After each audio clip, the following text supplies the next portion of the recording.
Quand on perd espoir, l'important c'est de se souvenir qu'une seule bougie met de la lumière dans une pièce. Il n'y a pas besoin d'avoir 1000 bougies. Et c'est certain que dans le monde dans lequel on vit, on est face à beaucoup de gros défis. La Terre sur laquelle on fonctionne de plus en plus d'une manière globale. Et c'est certain que quand on regarde les différentes choses qui se passent à travers la planète, il y a un désordre assez important. Et il y a le titre d'un film de Colin Serrault que j'aime beaucoup, en fait c'est un film documentaire sur l'alimentation qui s'appelle Solutions locales pour des ordres global. C'est-à-dire qu'elle partait du principe où on n'a pas nécessairement de pouvoir pour lutter contre des grosses compagnies comme Monsanto ou autres, parce que c'est tellement tentaculaire, leur pouvoir politique et économique est tellement fort que s'attaquer directement à eux, ça demande peut-être un degré d'inconscience, parce que le combat est probablement très difficile à mener. Par contre, si chaque personne refait un potager, si chaque personne essaye de maintenir à l'intérieur de son environnement quelque chose qui est sain et serein, et ça permet de faire rayonner d'abord dans la famille, puis petit à petit dans l'environnement, avec la famille élargie, avec les amis et autres, et qu'il y a cette solidarité à laquelle on aspire tous qui peut arriver à se créer, même si les gens ne sont pas nécessairement des voisins, ça peut faire en sorte qu'on crée des communautés vivantes et des communautés qui vont ressembler beaucoup plus à ce à quoi on aspire de vivre. Alors peut-être que ces communautés vont bouger. Pourquoi? Parce que bien souvent, et j'ai fait partie de ces gens-là, j'ai espéré d'être dans un groupe et rester tout le temps dans ce groupe-là, puis vraiment pendant les 30, 40, 50, 60 prochaines années. Mais chaque personne à l'intérieur d'un groupe peut bouger, peut évoluer, et pas toujours nécessairement dans une manière ou dans une direction qui fait sens pour nous. Donc, peut-être que les groupes, les communautés seront en géométrie variable en fonction de certains projets ou en fonction de certaines réalités qu'on rencontre. Mais ça reste quand même que si on revient à ce concept de solution locale, c'est ça qui fait en sorte que toute solution locale qui va s'associer les unes aux autres, même si les communautés autres ne sont pas nécessairement toujours alignées sur exactement ce qu'on veut faire, ça va faire que globalement, on va arriver à faire changer des choses. Et quand moi je perds espoir, il y a un film que je regarde systématiquement, et bien souvent mes enfants et ma conjointe viennent le voir avec moi, je pense que je dois l'avoir vu 50 ou 60 fois, c'est un autre film de Colin Serrault qui s'appelle La Belle Verte, où quelque part ça met en scène, bon c'est un film un petit peu science-fiction, vu que ça se passe au départ sur une autre planète, mais toutes les étapes à travers lesquelles cette planète-là est passée pour pouvoir arriver à retrouver une essence de vie qui est plus cohérente avec l'être humain auquel on aspire. Et une de ces personnes-là est envoyée sur la Terre et se retrouve en fait confrontée à toute l'absurdité globale dans laquelle on peut vivre. Mais toujours est-il que ça ramène en fait l'important de faire bouger les choses. Et dedans, il y a un médecin. Il y a un médecin qui au départ du film avait un ego extraordinairement puissant. Tu sais, c'était le grand Manitou d'un département. Puis dans cette rencontre avec Mia l'extraterrestre, il retrouve contact avec son essence. Il retrouve toute la dimension de cet être-là qu'il habitait. Et en même temps, dans le film, à la toute fin, Mia retourne en fait sur sa planète, mais le médecin, il ne fuit pas la réalité terrestre dans laquelle on est.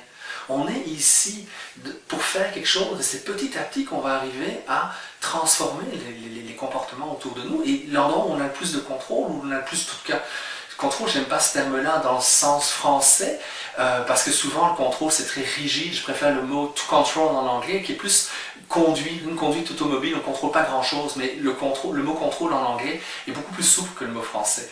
Et c'est important pour moi, pour laquelle je le prends, c'est qu'on peut donner une direction à nos vies de plus en plus cohérente avec ce à quoi on va faire. Tu sais, par exemple, avant c'était instinctif. Je ne voulais pas qu'il y ait des jeux électroniques qui rentrent à la maison. Et aujourd'hui, c'est de plus en plus documenté à quel point les jeux électroniques vont venir perturber les apprentissages chez les enfants.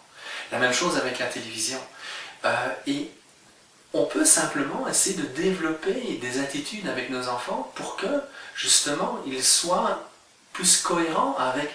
Un enfant qui joue continuellement à des jeux de guerre, on lui apprend que le monde est dangereux, il faut tuer pour survivre. Un enfant qui vit dans un environnement où on fait attention au potager, on fait attention à l'entrée dans la famille, il fait ses tâches ménagères. Ce sont des toutes petites choses, ce sont des petites choses auxquelles probablement on fait tous sans nécessairement toujours être conscient de l'impact que ça peut avoir pour nos enfants, mais c'est ce qui fait que petit à petit, l'enfant développe un sens de la communauté qui est plus cohérent avec ce qu'on souhaite vivre. Alors, si on veut être cohérent, il faut peut-être accepter d'avoir quelques disputes avec les enfants, de ne pas avoir de jeux électroniques à la maison, puisqu'on sait que ça va vers une direction qui amène quelque chose qu'on n'a pas nécessairement le goût de transmettre. Donc, rester cohérent, le plus cohérent possible pour pouvoir arriver à développer. Puis, mes enfants, ils n'ont pas de jeux électroniques à la maison. Ils n'en sont pas morts. Ils ont 11-12 ans maintenant, en tout cas les plus grands. Puis oui, c'est vrai que régulièrement, ils nous reviennent avec la demande. Oui, mais un tel en a, un tel en a, un tel en a. Mais oui, ils en ont. Quand tu vas chez eux, tu vas jouer avec eux, puis tu joues avec ces jeux-là. Mais chez nous, on a fait un choix. On veut être cohérent.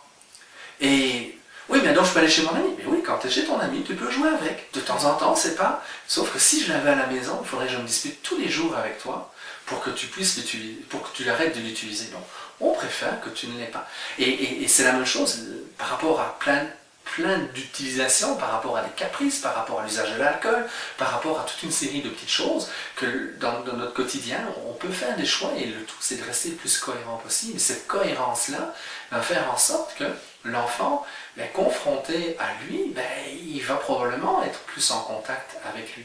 Tu sais, une des choses pour lesquelles mes enfants aussi ne m'aiment pas trop, c'est quand il fait beau dehors, ou que ce soit l'hiver ou l'été, c'est que je les envoie dehors. La phrase typique, c'est « Je m'ennuie ». Ben ok, ennuie-toi. Et puis, non mais je m'ennuie. Oh oui, j'entends bien, tu t'ennuies. Non mais t'as pas compris, je m'ennuie. Mais oui, j'ai bien entendu, tu t'ennuyais. T'as le droit de t'ennuyer, on est en démocratie. T'as cette chance-là, toi, tu ne dois pas aller travailler dans une usine. Mais au bout de 10 minutes, ils ont créé un jeu. Et en fait, le fait de s'ennuyer, de ne pas pousser sur le bouton on pour être sur un ordinateur, sur une DS ou sur la télévision, fait en sorte qu'ils vont aller chercher à l'intérieur d'eux quelque chose pour avoir du plaisir, quelque chose pour s'amuser. Donc ils vont être beaucoup plus en contact avec ce qui fait sens pour eux. Alors j'ai un de mes enfants qui préfère le sport, j'ai un autre qui préfère les poupées, j'ai un troisième qui préfère les petites voitures.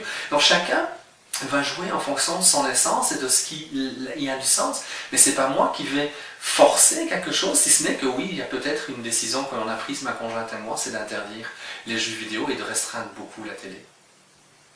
C'est pas tout juste interdire pour interdire, c'est qu'il y a quelque chose d'autre qui est cultivé à côté. Oui. Pour nourrir la vie, quoi. Tout à fait, parce que la chance qu'on a, c'est que c'est certain que si je vivais dans un HLM et que si mes enfants vont jouer dehors, qu'il y a des gangs au bas de chez moi, le jeu vidéo est peut-être moins nocif que d'être en contact avec la gang. Donc, dans ce que je fais ou dans ce que j'encourage de faire pour les familles que je rencontre à travers mes conférences ou ma clinique, c'est pas un discours sectaire. C'est un discours, c'est soyons cohérents. Et où est-ce qu'il y a le moins de danger? Et c'est vrai qu'un enfant va avoir moins de danger, de nouveau si je reprends un quartier qui est plus difficile, peut-être moins de danger à être devant un jeu vidéo que d'être dans la rue. Par contre, il y a le choix de jeux vidéo. Il y a des jeux vidéo où on peut construire des choses, et il y a des jeux vidéo dans lesquels l'enfant va se désensibiliser par rapport à la vie. Donc un jeu de voiture, de course, est probablement moins nocif qu'un jeu de guerre où on doit tuer des zombies à tort et à travers. Donc c'est de nouveau, c'est de trouver le truc. Dans le domaine de l'éthique, c'est pas le domaine de la morale, c'est bien ou c'est mal. C'est vraiment essayer de trouver où est-ce que c'est le moins nuisible pour l'autre. La même chose par rapport aux médicaments. On a des personnes qui, sans médicaments qui agissent sur leur cerveau, seraient dans une situation extrêmement dommageable pour eux ou pour leur entourage. Donc le médicament va faire peut-être partie de la solution. Est-ce que maintenant le médicament doit se généraliser dès que notre comportement correspond à une étiquette diagnostique? C'est peut-être là qu'il faut s'interroger sur est-ce que c'est vraiment nécessaire ou est-ce que c'est une facilité et ça répond en fait aux attentes extérieures. Donc, si je reviens avec ce que je disais tantôt, c'est que l'important, c'est d'essayer d'offrir à nos enfants des environnements dans lesquels ils peuvent arriver à s'épanouir le mieux possible pour justement être le plus cohérent. Et si le fait d'acheter une télévision, une plus grosse voiture, un voyage à Cuba ou ailleurs fait en sorte qu'on s'endette et que la pression sur la famille est plus importante, est-ce que l'endettement que l'on crée, que l'on génère pour avoir plus de confort matériel, est-ce que c'est quelque chose qui a vraiment du sens? où est-ce que je peux m'en passer et développer. C'est certain que notre besoin de soleil va être là, mais se promener dehors en plein cœur de l'hiver quand il fait beau, la chance qu'on a par exemple au Québec, c'est que les hivers sont beaux. Il y a de la lumière. Donc se promener en forêt ou se promener même dans un parc en plein cœur de Montréal va être très ressourçant. C'est vrai qu'on serait peut-être mieux sur une plage à Cuba, mais si cette plage à Cuba met cette pression supplémentaire sur ma famille, est-ce que le coût en vaut la chandelle? Je ne suis pas certain. Donc c'est toujours se questionner. J'achète rarement des choses sur l'impulsivité. Je regarde, ça me prend parfois des semaines et des semaines, pour pas dire des mois, avant de faire certains achats qui sont conséquents. Mais au moins, j'ai pesé le pour et le contre. Et c'est vrai que peut-être, je vais faire un crédit, ne serait-ce que pour l'achat de ma maison. Mais en même temps, c'est quelque chose qui a été mûrement réfléchi. Et si, de nouveau, on revient, la discussion dans le couple est fondamentale. Souvent, l'espace financier, c'est un des espaces dans lequel il y a plus de tension dans le couple. Mais si le couple peut arriver à faire des choix qui sont conscients, pragmatiques et solidaires, à ce moment-là, ben, on ira peut-être là aussi dans une dynamique qui est plus cohérente avec ce que les gens auxquels ils aspirent. Je pense que la cellule familiale, c'est l'espace dans lequel on a le plus de possibilités de pouvoir faire une différence. Et tantôt, je parlais de potager. C'est certain qu'il y a des personnes qui sont tellement bousculées par la vie, elles sont loin d'être là. Et si en plus ils vivent dans un HLM, ils sont peut-être encore plus loin que ce que d'autres vont pouvoir l'être. D'un autre côté, même si je vis dans un HLM, je peux toujours avoir des bacs de fleurs dans lesquels je fais pousser de la salade, dans lesquels je fais pousser un peu de carottes ou des choses pareilles pour pouvoir arriver à subvenir à un certain nombre. Il y a plein de solutions qui sont développées pour l'instant ici au Québec que je trouve très intéressantes, qui permettent en fait de faire du jardinage mais dans un contexte de ville. Alors oui, l'idéal c'est peut-être d'avoir un potager. Il y a des potagers collectifs qui existent aussi dans certains quartiers, mais en même temps, ben oui, ok, on commence là où on est et puis on fait attention. Et puis c'est certain aussi que ce que je trouve bizarre dans nos sociétés, c'est que c'est moins cher d'acheter un 2 litres de coke qu'un 2 litres de lait. Il y a un non-sens quelque part. Comment ça se fait que c'est aussi facile ou que cette différence-là qui existe? Donc, il y aurait peut-être aussi l'État qui devrait questionner la manière dont on taxe les choses. Et peut-être que de mettre une taxe à 400% sur du coke pour que le prix du coke coûte aussi cher que du lait, ce serait une solution qui serait utile pour que la société évolue vers des choix d'aliments plus sains. Et petit à petit, oui. Mais ça, il va falloir une pression populaire, il va falloir que les gens prennent conscience et ainsi de suite.